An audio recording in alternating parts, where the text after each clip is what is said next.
Assalamualaikum warahmatullahi wabarakatuh. Perkenalkan, nama saya Ambar Sari dengan NIM 06031282429050 dari Program Studi Pendidikan Ekonomi Fakultas Keguruan dan Ilmu Pendidikan Universitas Sriwijaya. Mata kuliah Perkembangan Peserta Didik dengan dosen pengampu Bapak Dr. Randus Iqbal Barlian MPD dan Ibu Dewi Pratita SPD MPD. Tujuan membuat video ini yaitu untuk memenuhi tugas ujian akhir semester, yaitu proyek video, wawancara, dan analisis. Mungkin langsung saja ke videonya. Di sini saya sudah mempunyai salah satu narasumber, yaitu Ibu Latifah Asrafia SPD, berprofesi sebagai guru SMA dan mengajar mata pelajaran Bahasa Indonesia. Lama pengalaman menjadi guru yaitu 16 tahun dan usia siswa didik yaitu sekitar umur 15 sampai 18 tahun. Mungkin langsung saja ke wawancaranya. Sudah bersama narasumber saya. Terima kasih kepada Ibu yang telah meluangkan waktunya untuk bersedia diwawancarai. Mungkin Ibu langsung saja boleh memperkenalkan diri terlebih dahulu. Ya, Assalamualaikum warahmatullahi wabarakatuh. Saya Latifah Asrafia, saya seorang pengajar guru Bahasa Indonesia dari SMA Negeri 1 Sirapulau Padang. Siswa yang saya ajar sekitaran umur 15 sampai 18 tahun. Baik, untuk langsung saja ke pertanyaan pertama, yaitu bagaimana Ibu menilai kemampuan berpikir peserta didik dalam memahami materi pembelajaran dan apa tantangan yang sering Ibu hadapi terkait perkembangan kognitif peserta didik? Oke, penilaian yang saya lakukan adalah pada saat pembelajaran berlangsung, biasanya itu pada asesmen awal, diadakan asesmen awal dulu, kemudian diambil dari proses pembelajaran KBM pada saat KBM berlangsung, setelah itu penilaian uji ulangan harian, UAS dan sebagainya.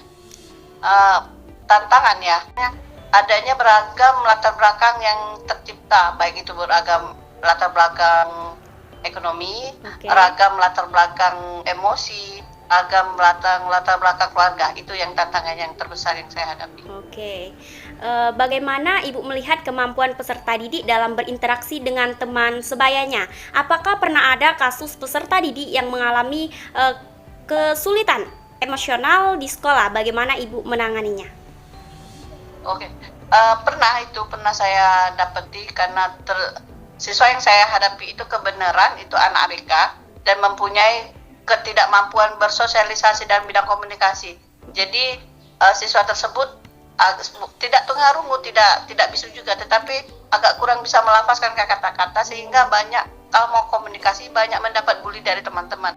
Nah, yang kita lakukan adalah mengajarkan kepada anak-anak teman-teman sekitarnya bahwa mereka ada kekurangan yang harus bisa dipahami supaya mereka bisa diterima seperti orang-orang secara umum. Jadi mereka disuruh berteman dengan anak tersebut tanpa membuli dan merasa bahwa itu sama-sama deh, itu teman kita juga seperti itu. Selanjutnya, bagaimana Ibu menanamkan nilai moral kepada peserta didik? Pernahkah Ibu menghadapi peserta didik yang menunjukkan perilaku yang tidak sesuai dengan norma? Apa yang Ibu lakukan? Saya kira setiap guru itu pasti pernah punya pengalaman seperti itu. Saya pernah juga mengalami hal seperti itu walaupun tidak sering. Ada beberapa siswa yang secara moral agak dikatakan kurang ajar karena tadi dia meminta perhatian kepada gurunya.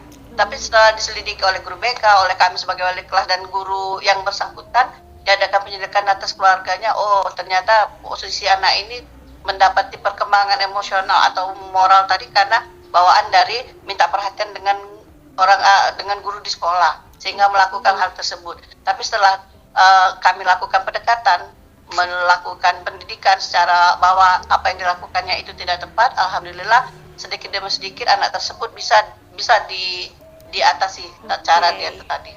Sejauh mana kerjasama dengan orang tua dalam membentuk karakter peserta didik tersebut, Bu? Sangat, kalau dari sekolah untuk peserta didik yang terutama bermasalah, kami selalu mengadakan pemanggilan secara berkala sampai anak tersebut mengalami kemajuan ataupun perubahan dari yang tadinya tidak baik menjadi baik. Jadi ada kerjasama itu selalu pasti.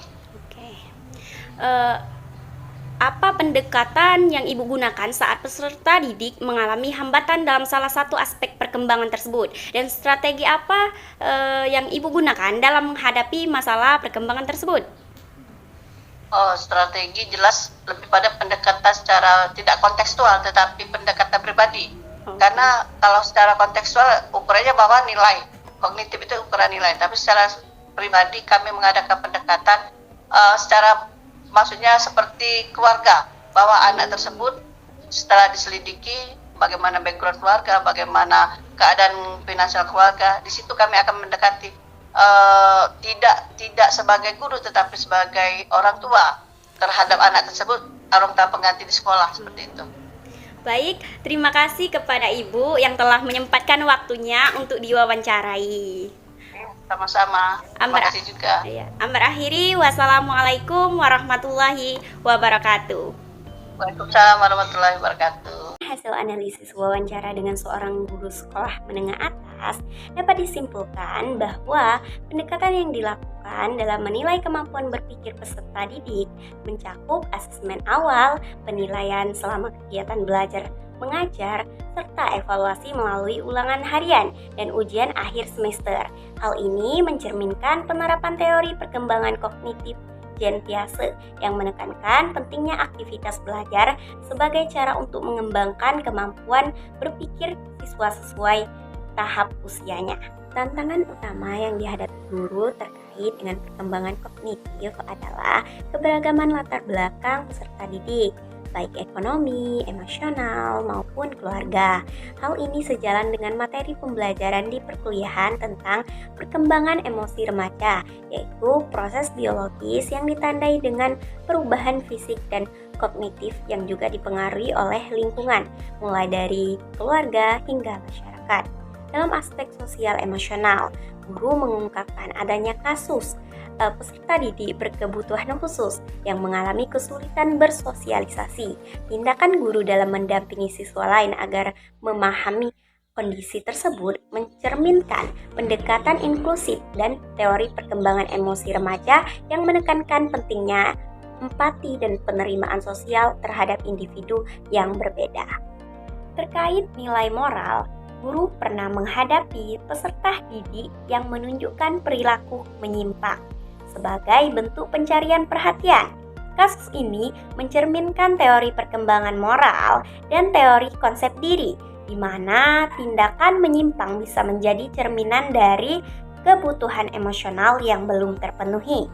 Upaya guru dalam melakukan pendekatan personal dan bekerja sama dengan guru BK serta orang tua menunjukkan penerapan strategi yang tepat dalam membentuk karakter peserta didik. Kolaborasi antara sekolah dan orang tua dinilai sangat penting. Pemanggilan orang tua secara berkala dilakukan sebagai bagian dari penguatan karakter secara holistik. Pendekatan personal yang digunakan guru dalam menghadapi peserta didik yang mengalami hambatan perkembangan menegaskan penerapan pendekatan humanistik, di mana guru berperan sebagai orang tua kedua yang memberikan perhatian dan pemahaman secara individual. Ini menunjukkan pentingnya pembelajaran yang menyenangkan, lingkungan yang kondusif, serta dukungan emosional yang berkelanjutan. Video yang telah dibuat ini memberikan gambaran nyata tentang pentingnya peran guru dalam memahami dan mendampingi perkembangan peserta didik, baik dari aspek kognitif, sosial emosional, maupun moral. Bagi profesi guru di masa mendatang, video ini bisa menjadi pembelajaran bahwa menjadi pendidik bukan hanya soal mengajar, tapi juga membentuk karakter dan memberi perhatian secara menyeluruh kepada kebutuhan siswa. Bagi orang tua, video ini penting untuk membuka pemahaman bahwa proses pendidikan tidak bisa dilakukan sendiri oleh sekolah. Dibutuhkan kerjasama dan komunikasi yang baik antara guru dan orang tua agar perkembangan anak dapat berjalan optimal. Dengan memahami hal ini diharapkan baik guru maupun orang tua dapat bekerja sama menciptakan lingkungan belajar yang positif dan mendukung tumbuh kembang anak secara utuh. Cukup sekian video dari saya, semoga dapat bermanfaat. Jika ada salah kata dan masih banyak kekurangan, saya mohon maaf. Saya akhiri. Wassalamualaikum warahmatullahi wabarakatuh.